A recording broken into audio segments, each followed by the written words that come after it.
की समझ आ रही है?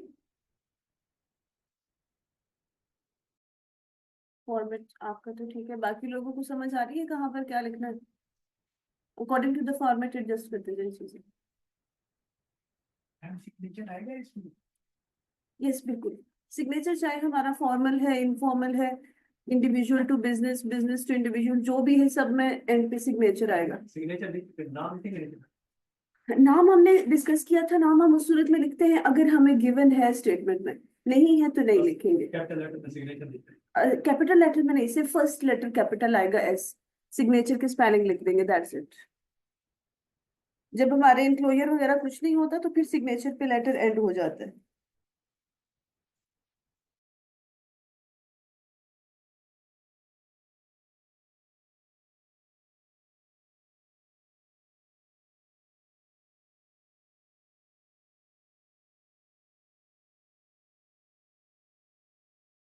हैंड्स। आपको नहीं आता लेटर लिखना, और किसको नहीं आता? लेटर लिखना से मुराद क्या चीज नहीं आती बेटा? आपको फॉर्मेट नहीं आता, क्लासेस नहीं ली आपने?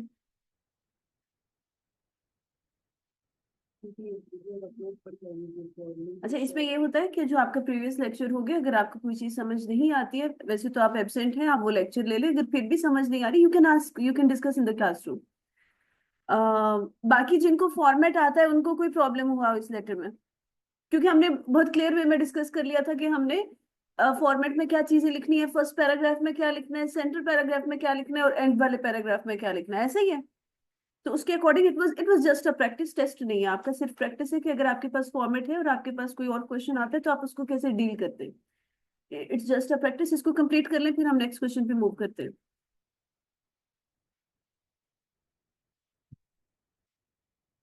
और आप लोग जब भी कोई क्वेश्चन अटेम्प्ट करते हैं इस माइंडसेट के साथ किया करें कि आपके एग्जाम में आपके आउट ऑफ द सिलेबस और आउट ऑफ प्रैक्टिस भी कोई क्वेश्चन आ सकता है। सो फॉर्मेट्स को अंडरस्टैंड करें, किस जगह पे क्या लिखना है। Sorry, I will take a bit more time. इनका सेकंड टाइम मैंने पूरा ही लेना है। आई डू हैव टाइम, तो इनका वैसे भी लास्ट लेक्चर है, ले लूं मैं टाइम इनका?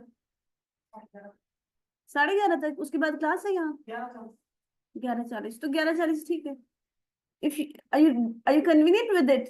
कोई मसला तो नहीं है? ये रोने वाली हो गई है, बाकी सब तो ठीक है। हाँ। ओके, चलें, ठीक है।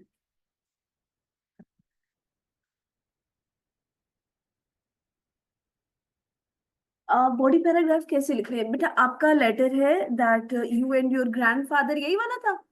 Visit a hospital and hospital management misbehaved you are supposed to write a letter to the CEO of the hospital। अब हमने ये डिस्कस किया है कि हमने 3 पैराग्राफ्स बनाने हैं। फर्स्ट पैराग्राफ इंट्रोडक्शन होता है, सेकंड पैराग्राफ मेन बॉडी होती है जहां पर आप जो है वो सारी चीजें, सारी डिटेल्स लिख रहे होते हैं। फॉर एग्जाम्पल, फर्स्ट पैराग्राफ में आपने बता दिया that I am hope you are doing well, the purpose of writing this letter is to complain about the misbehavior of the hospital management। That's it. अगर आप अपना इंट्रोडक्शन इतना भी लिख देते हो that is enough. Main body paragraph में आ जाए, मेन बॉडी पैराग्राफ में आपने सिंपली ये बताना है कि जैसे कि आप और आपके ग्रैंडफादर हॉस्पिटल गए, कब गए, क्यों गए, किसको हेल्थ इशू था, आपको था, आपके ग्रैंडफादर को था, अगर आपके साथ मिसबिहेव किया किसने किया, और मिसबिहेवियर में क्या चीज थी, आपके डॉक्टर्स ने मिसबिहेव किया, आपको अप्रोप्रिएट टाइम नहीं दिया, रिसेप्शनिस्ट ने जो है आपकी अपॉइंटमेंट बुक नहीं की, या अकॉर्डिंग टू अपॉइंटमेंट आपको चेकअप के लिए नहीं भेजा, या किसी और स्टाफ मेंबर ने आपसे बदतमीजी की है, या आपको बहुत ज्यादा वेट करना पड़ा है, या आपके ग्रैंडफादर की बहुत क्रिटिकल सिचुएशन थी और उसके अकॉर्डिंग आपको ट्रीटमेंट नहीं मिला। तो उसमें कुछ भी आप लिख सकते हो, it's up to you, open choice होती है, बस आपके पास स्टेटमेंट है, उसमें से अब कहानी आपने क्या बनानी है that is up to you. और प्रैक्टिस का मकसद ये है कि हम एक दफा कंटेंट को पढ़ लेंगे, थोड़ा थोड़ा आपको आइडिया हो जाता है कि आप क्या क्या चीजें ऐड कर सकते हैं, उसमें फिर रटा नहीं। ओके, अब सेकंड पैराग्राफ तक आपको समझ आ गई। थर्ड पैराग्राफ में हमने ये डिस्कस किया था, खुरम क्या कर रहे हो मोबाइल पे? थर्ड पैराग्राफ में हमने ये डिस्कस किया था कि थर्ड पैराग्राफ में हमेशा हमने अपने रिसीवर को अब हमारी जो अपने रिसीवर से रिक्वायरमेंट है हमने वो बतानी होती है। फॉर एग्जांपल, हमने अपना इंट्रोडक्शन दे दिया, हमने पूरा सिनेरियो बता दिया कि क्या हुआ क्या नहीं हुआ। अब हम सीईओ को क्यों लिख रहे हैं लेटर? अब लास्ट पैराग्राफ में हमने ये बताना है, हम ये चाह रहे हैं कि वो जो उनकी मैनेजमेंट है वो हमारे से हमसे एक फॉर्मल अपॉलॉजी करे, एक्सक्यूज करे, माफी मांगे, वो लिख दें। अगर आप चाह रहे हैं कि सीईओ को चाहिए कि वो अपने स्टाफ को एक प्रॉपर एथिकल ट्रेनिंग दे, तो आप वो लिख दें। अगर आपने कोई ऐसा इंसिडेंट लिखा है, जैसे आपके ग्रैंडफादर की सिचुएशन बहुत क्रिटिकल थी और बहुत वर्स्ट सिचुएशन हो गई थी, तो उसमें आप ये भी रिक्वेस्ट कर सकते हैं कि उसको जो है स्पेसिफिक जो भी स्टाफ मेंबर्स थे उनको फायर किया जाए। तो इट्स अप टू यू। बस आपको ये पता होना चाहिए, यहाँ पर सिर्फ फॉर्मल राइटिंग में जो इम्पोर्टेंट चीज है वो ये है कि आपको ये पता होना चाहिए कि कौन सी जगह पे आपने लिखना क्या है। अब उसके बारे में content according to the statement आप कुछ भी एडजस्ट कर सकते हैं। जिनकी सेल्फ राइटिंग अच्छी है, बहुत अच्छी बात है, वो कर सकते हैं, लेकिन फिर भी आप एक दफा रीड आउट करेंगे आपको आइडिया हो जाए। और जिनकी नहीं है अच्छी, वो फिर थोड़ा बहुत याद कर लें। रोट लर्निंग, बिल्कुल वर्ड टू वर्ड क्रैमिंग तो नहीं करूँ कहूंगी। याद करने का फायदा ये होगा कि अगर किसी को किसी की सेल्फ राइटिंग अच्छी नहीं भी है ना, तो आप 35-40 लेटर्स के कंटेंट अंडरस्टैंड करते हैं, याद करते हैं, तो आपको कोई न्यू लेटर भी आ जाता है तो आप इसी में से वोकैब, इसी में से सेंटेंस निकाल कर एडजस्ट करके अपना लेटर कंप्लीट कर सकते हैं। Getting the point? और लेटर और मेमो में कोई खास डिफरेंस नहीं है, तकरीबन यही चीजें हैं। मेमो में सिर्फ हमारा फॉर्मेट चेंज होगा, और मेमो की जो लेंथ होती है वो शॉर्ट होती है। यहाँ पर हम बहुत डिटेल में बात कर रहे होते हैं। फॉर्मेलिटीज लेटर में ज्यादा होती है, मेमो में कम होती है, और उसका एक ही रीजन होता है कि लेटर जो होता है वो चूंकि एक्सटर्नल कम्युनिकेशन होती है, और मेमो आप जहां पर भी काम कर रहे हैं विद इन द ऑर्गेनाइजेशन ही चूंकि आप बात कर रहे होते हैं, तो उसमें ज्यादा फॉर्मेलिटीज की जरूरत नहीं होती है। तो वो आप थोड़ा टू द पॉइंट स्पेसिफिक रहते हैं। दैट्स इट, और कोई इसमें इतना बड़ा डिफरेंस नहीं है। तो अगर आप एक लेटर भी अच्छे से, एक क्वेश्चन भी अच्छे से तैयार कर लेते हैं, फॉर्मेट दोनों के आपको क्लियर है, तो लेटर आ जाए या मेमो आ जाए, कोई ऐसा आपको कोई इशू नहीं होगा।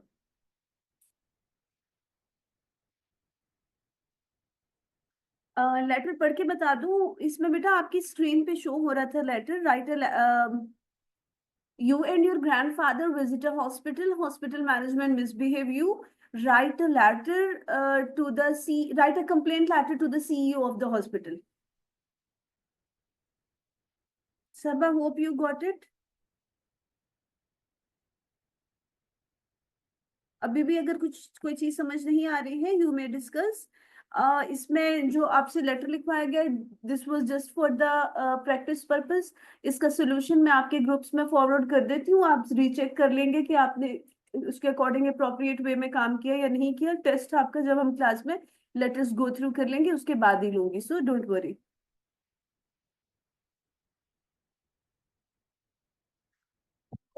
जी, लास्ट पेज हमारा रहता है।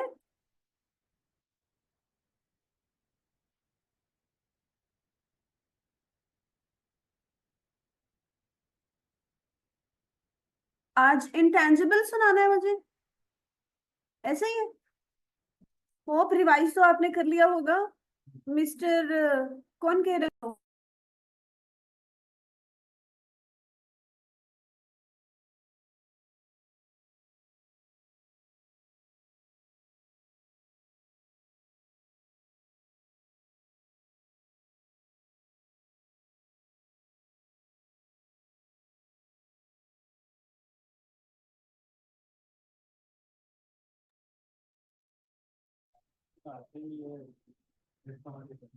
आते ही टेस्ट थमा दिया था? 10:30 बजे उधर से फ्री हुए हैं आप? 10:30? नहीं, कितने नहीं? At what time I arrived in the classroom?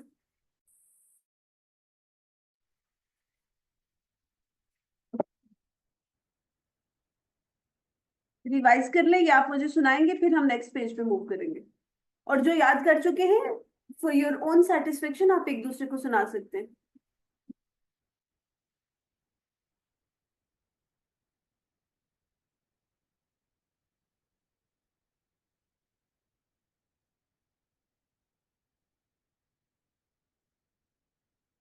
Start ना? फिर मुझे लगता है आप घर से नहीं पढ़ के आए बेटा, अभी याद कर रहे हो। What about others?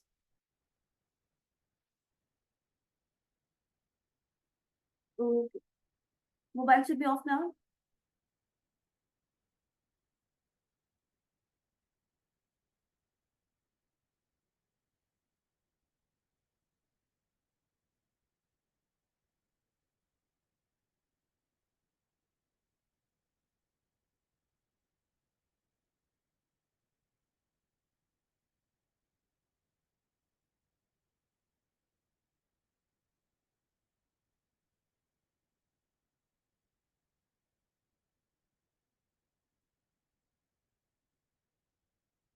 Hmm.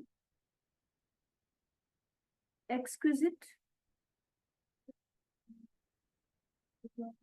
Sight.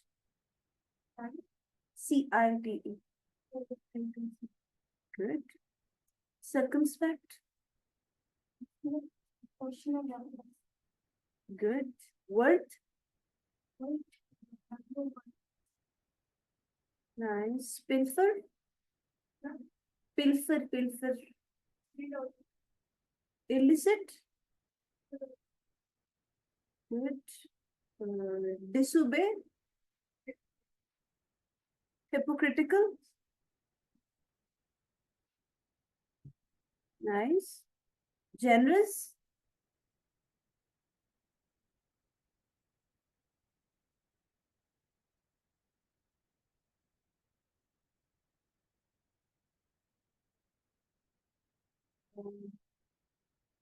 Glitter. And dispatch.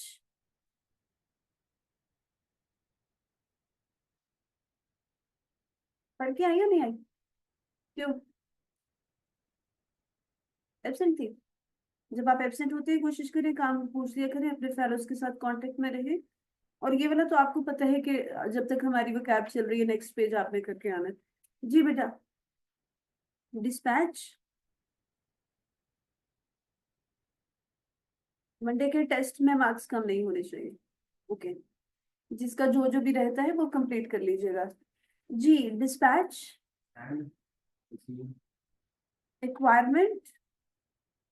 parent, okay. जी। Violation. punishment, offense, good. Isolation. solitude, connection. Good. Effectively.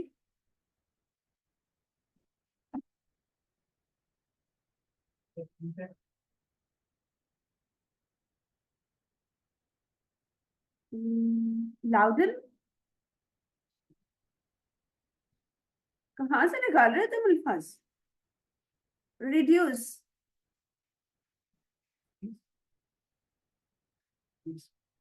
Good. आखिरकार। पैशनेट।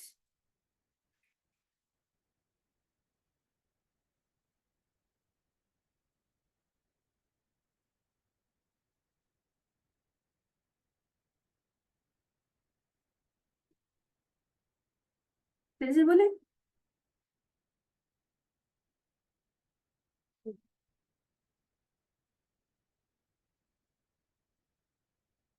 अब तो सवार ने भी बता दिया, स्क्रीन पे देख लो, तुम हेल्प हो जाएगी। चलो सिनोनिम लिखा हुआ है। ओ, मैं कहने लगी थी सिनोनिम लिखा हुआ है एंटोनिम आप बता दो, लेकिन वो भी टाइप कर दिया उन्होंने। चलिए कुछ और पूछ लेते हैं। डिस्क्रिमिनेशन।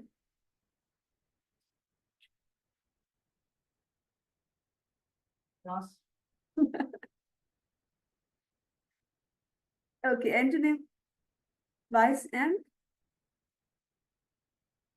अब वेट नहीं करो टाइपिंग का, बोलो। basically, एब्सेंट वालों को मैंने बताया हुआ है कि जब आएंगे पढ़कर आएंगे। बोले। reality. Okay. ऑब्विएट। Yeah.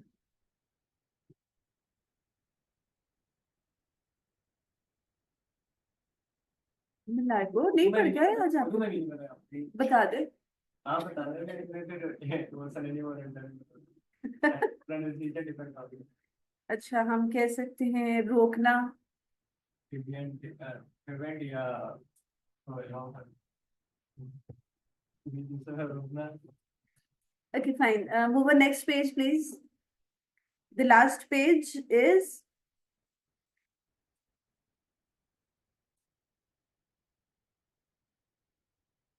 yes, please. First word is ये क्या होता है? डिस्कार्ड क्या होता है? निकाल दे, निकाल दे। और आप कोई मैसेज टाइप करते हैं या कोई पोस्ट करनी होती है तो उसमें आपके पास ऑप्शन होता है सेव और डिस्कार्ड का, आ रहा होता है, तो उसका क्या मतलब होता है?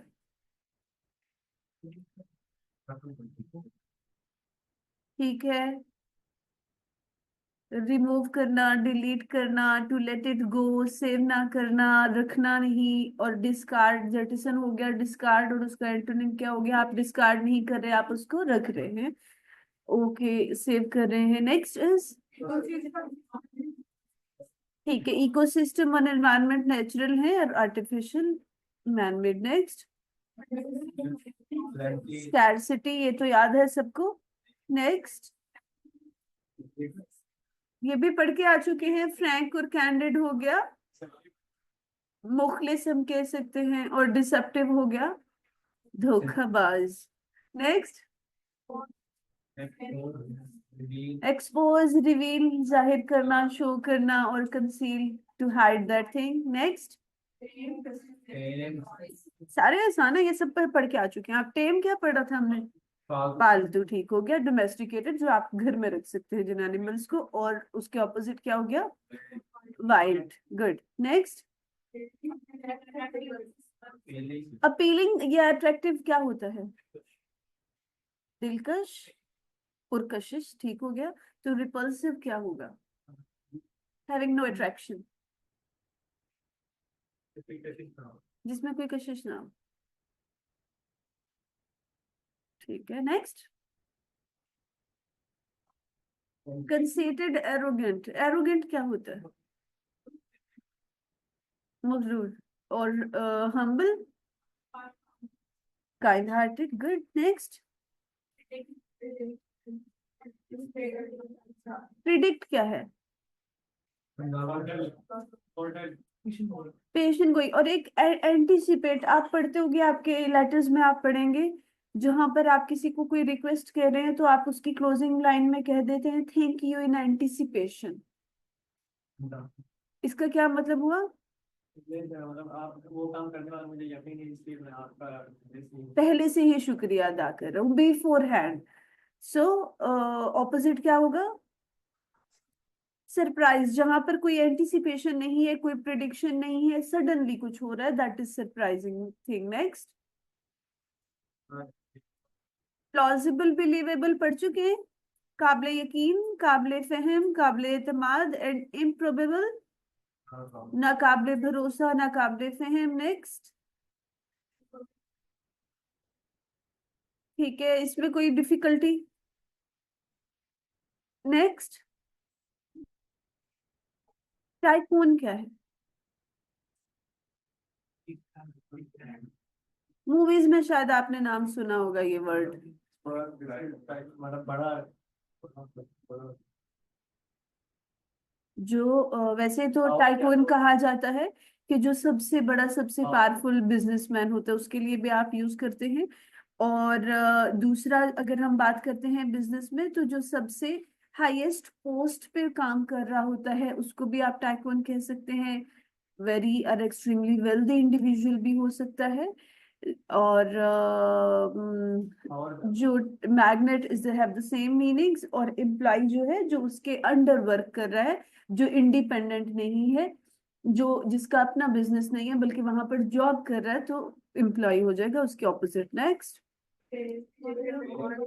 अवॉइड, अवॉइड करना, और confront, to face that thing, सामना करना। नेक्स्ट autonomous, इंडिपेंडेंट, खुद मुख्तार, और dependent. Next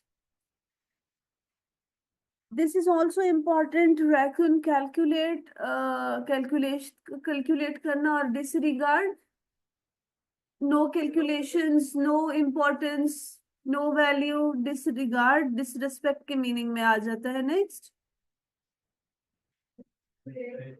exasperate, irritate, irritate क्या होता है? ओके, और एम किधर है? ओके, सूद का मतलब होता है टू गेट काम, पुरसुकून होना। Next, feel comfortable. Premonition, foreboding और अनअवेयरनेस। तो फिर अब एंटोनिम से आपको क्या पता चल रहा है? प्रिमोनिशन या फोरबोर्डिंग क्या हो सकता है? पता होना, अवेयरनेस होना, मालूमात होना, इंफॉर्मेशन होना। नेक्स्ट, ये क्या होता है? Stalemate, deadlock.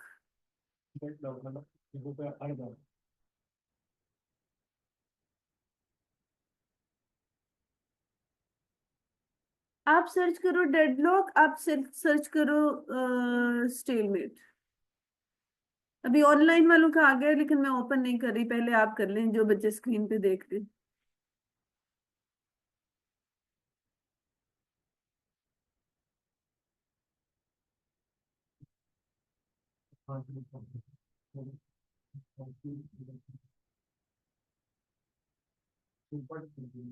हम्म, चौपट क्या होता है?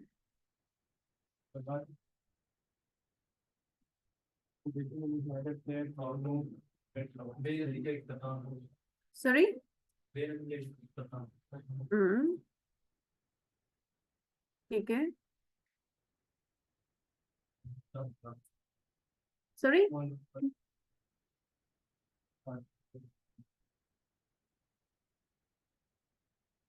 जी गर्ल्स, रुक जाना और स्टेट ऑफ कंफ्यूजन, बिल्कुल ठीक। यानी ऐसी सिचुएशन जहां पर ऐसी सूरत हाल जो क्लियर नहीं है, कोई क्लियर डिसीजन नहीं है, कोई क्लियर विनर नहीं है, कोई क्लियर आंसर नहीं है, कोई क्लियर कंक्लूजन नहीं है, स्टेट ऑफ कंफ्यूजन है। और एंटोनिम में आ जाता है आपके पास रेजोल्यूशन, मीन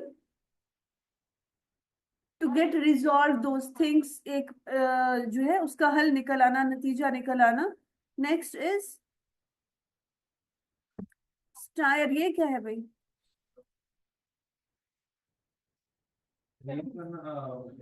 किसी की प्रेयर द्वारा use करना inspire सही बोल रहे हैं। कौन बोल रहा था? जी बोलो बेटा। प्रेयर को प्रेयर करना अपना किसी का बुरे बात नहीं प्रेयर्स करते तुमको पता है। वो खड़ा हुआ है अभी अच्छा, पूरा वाला सीधी सी बात है। स्टायर होता है तंज करना, पैरोडी होता है, आप कह सकते हो कि हंसी मजाक के माने में जब आप किसी पे तंज करते हैं, आप किसी को बात भी लगा देते हैं और उसको फील भी नहीं होने देते, शायद बाद में जाके उसको फील होता है वो अच्छा ये कहा था मुझे उसने। तो दिस इज कॉल्ड स्टायर। और उसके एंटोनिम हो जाएगा प्रेज। ये सारनी same thing. In form of humour you are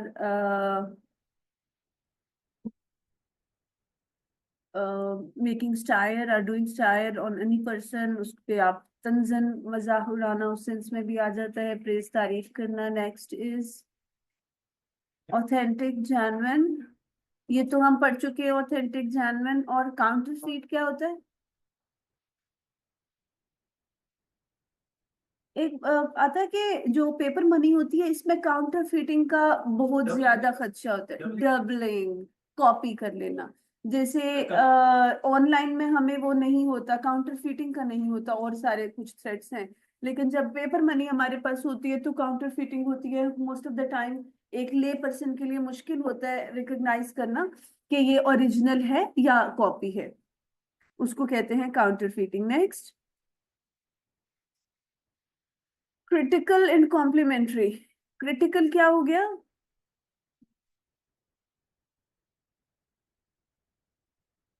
और संजीदा। और कॉम्प्लीमेंट्री क्या होगा? और अच्छा, कॉम्प्लीमेंट्री दो तरह से आ सकता है, इन फॉर्म ऑफ अप्रिसिएशन भी आता है, और कॉम्प्लीमेंट्री होता है कि एक चीज आपको अगर साथ एडिशनल दी जा रही है, like if you will,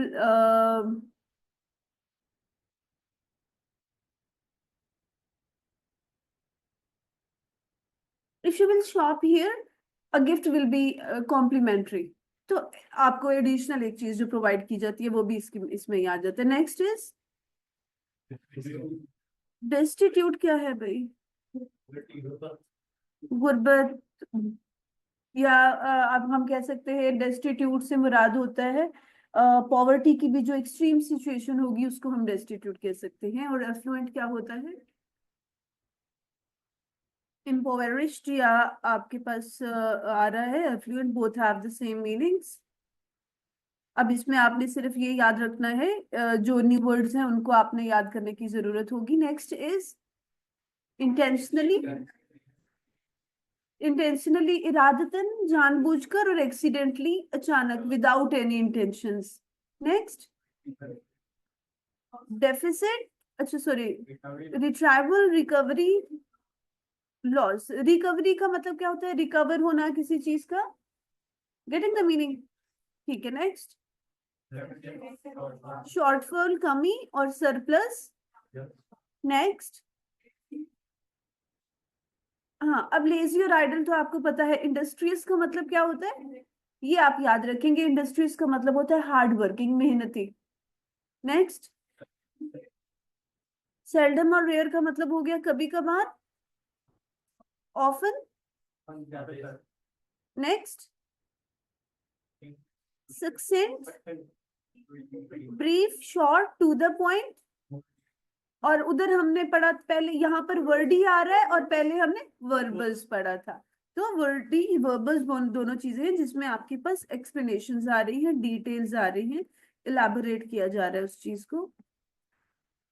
okay. Next. Okay. Next charisma, charm, dullness. तो क्रिस्मा को हम क्या कह सकते हैं? किसी चीज का चार्म होना, किसी चीज की दिलकशी उस सेंस में है. Okay. Next to get attractive, to get attract from the beauty of anything we can say charm और क्रिस्मा. नेक्स्ट अब जब भी किसी को मैसेज करोगे कहना है यू डिडंट रिटॉर्ट मी, ताकि आपको ये याद हो जाए रिप्लाई की जगह. ओके. नेक्स्ट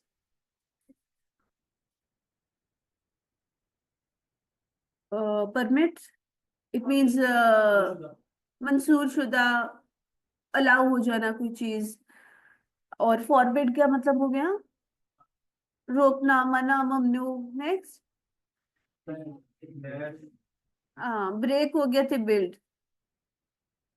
नेक्स्ट ये तो पढ़ के आए हैं ना. Robust, strong, weak. Robust is important word. हैं तो ये सारे इंपॉर्टेंट, लेकिन कुछ हैं जो बहुत दफा रिपीट हो चुके हैं. नेक्स्ट ये तो हमने पढ़ा था ना बुक में भी. Next stiffly, rigorously, and flexibly. Stiffly का या रिगरसली का मतलब होता है without any flexibility, no flexibility. Next हाँ, एग्जॉस्ट क्या होता है? थके होना, तंग आ जाना. और एनर्जाइज क्या होगा? With full energy, with full potential, with fresh mood. ऐसे ही है. अभी तो 2 क्लासें हैं, शायद आप एनर्जाइज होते हैं. जब 5 होंगी तो फिर लास्ट लेक्चर में शायद आप एग्जॉस्ट फील कर रहे होंगे, हो सकता है. लेकिन जो लोग अच्छा नाश्ता करके आते हैं मे बी वो एग्जॉस्ट ना भी फील करें, बेचारे हॉस्टलाइज फील कर सकते हैं. राहिला हॉस्टल में हो? अच्छा, हॉस्टल वाले शक्ल से इतनी दुखी दुखी लगते हैं, ऐसे क्यों? एडजस्ट हो गई हो? चलो गुड, बहुत अच्छी बात. नेक्स्ट जब आपका मकसद बड़ा होता है ना तो फिर ये चीजें इतना मायने नहीं रखती. आपका अगर अपने गोल पे फोकस है तो आप जल्दी एडजस्ट हो सकते हो. और अगर आपका मकसद बड़ा नहीं है अपने जहन में, अगर आप उसको इतनी इंपॉर्टेंस, इतनी वैल्यू नहीं देते हो, तो फिर ये छोटी छोटी चीजें आप पे हावी होने लगती हैं, आपको ज्यादा इरिटेट करती हैं. नेक्स्ट ठीक है. Assent, dissent, agree, disagree. ठीक हो गया. Next interior, exterior. ठीक है.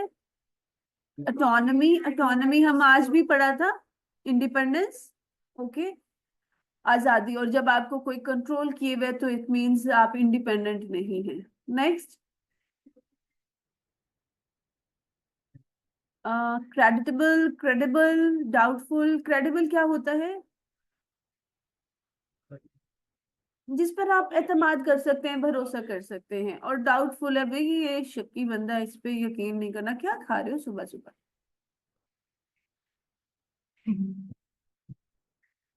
तुमको 2 लेक्चर होते हैं, बस उसमें भी नींद आता है।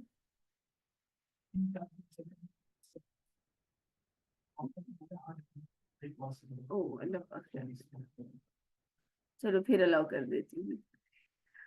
अब कैसी तबीयत है? चलिए अल्हम्दुलिल्लाह। नेक्स्ट, अब रूरल और अर्बन तो पता है ना, क्या होता है खुरम? हाँ, नहीं शेयर हो, नहीं अर्बन शेयर हो रूरल, फिर से बता दो एक दफा। रूरल बिहार और शेयर अर्बन। और रस्टिक क्या होगा? हाँ, गुड। तो इसमें आपको फिर रस्टिक का वर्ड याद करने की जरूरत है, बाकी आपको अंडरस्टैंडिंग है। नेक्स्ट इज, ठीक है, कर्ब का हमने एक और क्या पढ़ा था? कंट्रोल। और रेस्ट्रेन क्या होता है? कंट्रोल करना, बाज रखना, लिमिटेशन रखना। और इनकरेज में क्या है? टू मेक एलिजिबल, इनकरेज करना, हिम्मत बढ़ाना, to remove the obstacles we can say. Next, अब रेलेवेंट इरेलेवेंट याद पता है तो आप क्या याद करोगे? जेन्युइन, लेकिन इसका मतलब पता होना चाहिए कि रेलेवेंट है या इरेलेवेंट है। नेक्स्ट, ये क्या होता है? अच्छा, तीनों तीनों कॉलम्स में एक वर्ड ऐसा होता है जहां से आपको समझ पढ़ के बाकी दोनों की मीनिंग समझ आ सके। Very nice. सॉलिट्यूड से निकला है सॉलिटरी, तो जो इंट्रोवर्ट होता है उसको हम रिक्लूसिव भी कह सकते हैं, अपनी दुनिया में रहने वाला, ज्यादा जो सोशल नहीं है, और सोशेबल हो जाएगा एक्सट्रोवर्ट। कौन?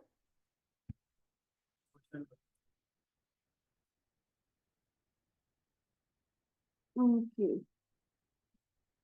आप लोगों में से इंट्रोवर्ट कौन कौन हैं जो ज्यादा अकेला रहना पसंद करते हैं, खुद के साथ मी टाइम ज्यादा एंजॉय करते हैं इंस्टेड ऑफ हैविंग सोशलाइजेशन?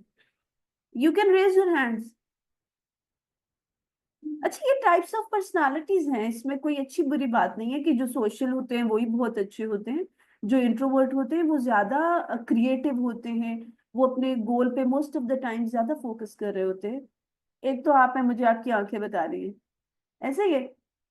और बाकी सारे एक्सट्रोवर्ट हैं, सोशल हो आप सब। मैं इंट्रोवर्ट हूँ। मतलब जहां पर कंपलसरी है वहां पर तो हम ठीक होते हैं, लेकिन फजूल इंटरेक्शंस या हर नए लोगों के साथ उनको थोड़ा सा एडजस्टमेंट में होता है। दोनों के अपने इश्यूज होते हैं। जो सोशल होते हैं उनके, अगर पॉजिटिवली देखें तो वो चीज उनकी एनर्जी होती है। When they get socialise, when they talk to others, वो एनर्जेटिक फील करते हैं। और जो इंट्रोवर्ट होते हैं वो मोस्ट ऑफ द टाइम जब नए लोगों को मिल रहे होते हैं, सोशलाइजेशन कर रहे होते हैं, तो उनकी एनर्जी जो है वो कम हो रही होती है। फिर they need me time to get energise again. Next, clean भाई ते मेस। मेस कौन से, जहां से आपको खाना मिलता है? हाँ, कौन सी मेस है ये? अच्छा, आपके हॉस्टल्स में भी तो मेस होती है ना? ओके, नेक्स्ट, कंटेनमेंट सेटिस्फेक्शन है तो डिसकंटेंट, डिससेटिस्फेक्शन। नेक्स्ट, बताया नहीं था इमरान आपने ये हमें, आज उन्होंने एक और वर्ड दे दिया है फोन के साथ हमें। क्या था? ऐसे होता है ना तेवरी चढ़ाना, यहाँ पर अपने फोरहेड पे जब आपकी लाइनें आ जाती हैं इन एन एंग्री मोड, तो दैट इज फ्रॉन या स्कॉल आप उसको कहते हैं। और स्माइल ऑपोजिट फीलिंग होती है। नेक्स्ट, इंफीरियर और सुपीरियर, ठीक हो गया, समझते हैं? हाइका बताएंगी सबऑर्डिनेट इंफीरियर सुपीरियर क्या होता है। अच्छा हाइका, आपके पास नॉलेज होता है। एक चीज मैंने फील की है, आप बहुत आहिस्ता बोलती हैं। और जो बच्चे, ड्यूरिंग क्लास डिस्कशंस की बात हो रही है, जो बच्चे आहिस्ता बोल रहे होते हैं या आप इंटरव्यूज में या कहीं पर बोल रहे होते हैं, तो मोस्ट ऑफ द टाइम आपका जो परसेप्शन लिया जाता है वो ये लिया जाता है कि शायद आप में कॉन्फिडेंस नहीं है। हालांकि मोस्ट ऑफ द टाइम ऐसी बात नहीं भी होती। लेकिन अगर आप अप्रोप्रिएट बॉडी लैंग्वेज नहीं यूज कर रहे हैं, ऊंची आवाज में धड़ल्ले से बात नहीं कर रहे हैं, तो कंसिडर किया जाता है कि ये इस बच्चे में, इस इंसान में कॉन्फिडेंस नहीं है। तो अपने कॉन्फिडेंस को बूस्ट करने की भी ये बहुत अच्छी टेक्निक होती है। आप अपना कॉन्फिडेंस बढ़ाना चाहते हैं, आप अपनी ही क्लास में, अपने ही सर्कल में ज्यादा पार्टिसिपेशन शुरू कर दें। जब बात करते हैं ऊंची आवाज में, फुल कॉन्फिडेंस के साथ, क्लैरिटी के साथ बात करें। ठीक होना, गलत होना, that is something else. We are human. और इवन इस क्लासरूम में तो हमारा पर्पस सिर्फ डिस्कशन है। हाँ, टेस्ट में अच्छी परफॉर्मेंस चाहिए, that is something else. During class अगर आप लोग डिस्कशन में सब कुछ पे गलत बता देते हैं, no issues at all. It's a learning phase ना। आपने पढ़ लिया है, पढ़ने के बाद आप कुछ गलत बोल रहे हो वो अलग चीज है। लेकिन पढ़ने से पहले जब हम इस तरह से डिस्कशन कर रहे होते हैं, तो that to make the mistake is your right here. आप कर सकते हैं मिस्टेक्स। तो कॉन्फिडेंटली बोला करें जो भी आपके जहन में आ रहा होता है। जितना ही पार्टिसिपेशन करेंगे, इतनी आपकी आदत बनेगी। एक दिन अगर आप दो चीजों में पार्टिसिपेट कर रहे हैं क्लास में, दो बातों में, नेक्स्ट डे आपका दिल करेगा कि आप 3-4 दफा पार्टिसिपेशन करें। फिर आपका दिल करेगा कि आप डेली बेसिस पे कुछ ना कुछ बोलते रहें, क्लास में आप एक्टिव रहें। लेकिन उसमें जो फर्स्ट गियर होता है ना, that is a bit difficult. First step जो होता है, एक वीक प्रैक्टिस करोगे, एक वीक के बाद आप यूज टू हो जाओगे। और सिर्फ एक क्लास में नहीं, ये फिर आपको पूरे आपके जो होता है स्टडी जर्नी, उसमें हेल्प आउट करेगा। इवन आप तो अभी पीआरसी के हैं, कैफ के इतने बच्चे होते हैं बेचारे, जो ड्यूरिंग लेक्चर बहुत सारे उनको क्वेश्चंस आ रहे होते हैं, कुछ चीजें क्लियर नहीं हो पा रही होती। लेकिन ये वाले जो स्टेट होती है कि पूरी क्लास के सामने हम कैसे पूछें, वो पूछ नहीं पाते। और अगर वहीं पे आपके डाउट्स क्लियर हो जाएं तो आपके कॉन्सेप्ट्स क्लियर हो सकते हैं। So take this thing seriously, सिर्फ हाइका के लिए नहीं है, सबको कह रही हूँ। पढ़ें, और साथ साथ अपनी पर्सनालिटीज पर भी काम करें, ध्यान दिया करें कि कहाँ पर इम्प्रूवमेंट की जरूरत है। इमरान, मुझसे भी पूछ सकते हो, क्या पूछ रहे हो भाई से। ये मेरे ये आपके पास नहीं है। अब क्या करें। फैमिली है। अब क्या करें, ये तो गड़बड़ हो गई है। अच्छा, मुझे कोई मैसेज कर दीजिएगा, आप कर दें या कोई भी कर दे। तो अगर मैं नहीं भेजती हूँ तो मैं आपको ये वाली भी जो है फॉरवर्ड कर दूंगी इंशाल्लाह। Next is,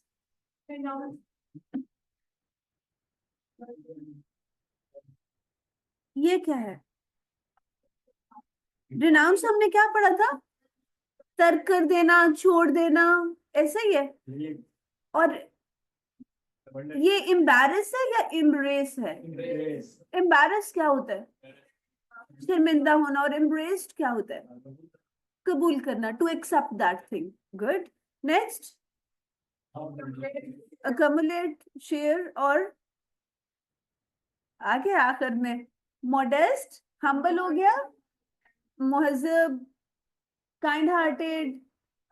simple is this के पॉजिटिव कॉनोटेशन में जाएगा। और एरोगेंट, बदतमीज, क्या होता है, मगरूर। और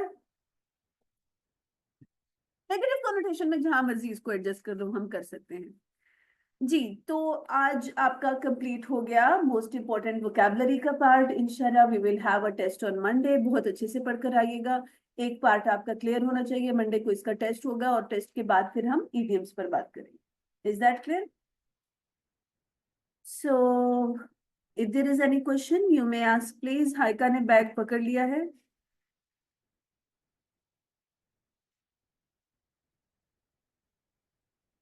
डाउन टू अर्थ, बिल्कुल ठीक कह रही हैं। अच्छा, कह रही नहीं, कह रहे हैं। सिर्फ रूहान और जो है सबा पार्टिसिपेट करते हैं ऑनलाइन स्टूडेंट्स में, बाकी क्यों नहीं करते भाई। अभी हम पार्टिसिपेशन पे बात कर रहे थे। ऑनलाइन स्टूडेंट्स में हमारे पास हैं आकाशा को मैंने कभी नहीं सुना देखा बोलते हुए, वैस नहीं पार्टिसिपेट करते, जन्नत, कुमैल, आप लोग क्यों नहीं पार्टिसिपेट कर रहे हैं? कोई क्वेश्चन नहीं होता आपका?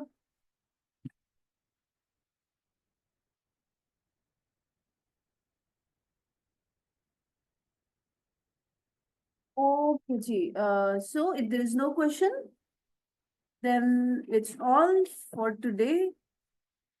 मंडे को बहुत अच्छे से आप टेस्ट प्रिपेयर करके आएंगे। ओके, आपके फेलोज जो नहीं आए हुए हैं उनको भी बता दीजिएगा। ओके सबा, श्योर।